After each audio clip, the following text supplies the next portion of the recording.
मराठा आरक्षण कोर्टात टिकेल की नाही याबाबत आतापासून शंका नको असं मुख्यमंत्र्यांनी म्हटलंय। तर आरक्षण टिकलं नाही तर मराठा मुलांचं नुकसान होणार असल्याचं जरांगे पाटील म्हणाले। सगळ्या सोन्याबाबत मुख्यमंत्र्यांना कोणी काम करून देत नाही असंही जरांगे पाटलांनी म्हटलंय। नोटिफिकेशनवर 6 लाख हरकती आलेल्या आहेत।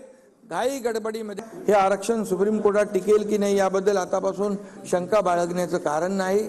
ना आपण पॉझिटिव्ह बोलूया, पॉझिटिव्ह चर्चा करूया। सगळ्यांची जबाबदारी आहे। हे सगळं आपण मराठा समाजाला जो आरक्षण देतोय ते टिकावं यासाठी सुप्रीम यामध्ये घटनेच्या 342A आणि 16(4) आणि 15(4) प्रमाणे नोकरी आणि शिक्षणामध्ये आरक्षण देण्याची घटनेत तरतूद आहे। त्यानुसार आयोगाने शिफारस केलेली आहे। या ठिकाणी मी हे नम्रपणे नमूद करू इच्छितो। ते टिकल का नाही ते सरकारचं आरक्षण देऊन तुम्हाला पुन्हा निवडून यायचं।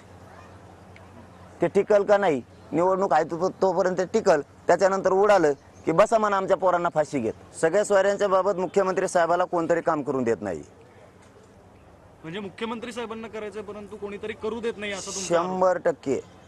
त्यामुळे आम्हाला आमच्या सगळ्या सोयऱ्यांची व्याख्या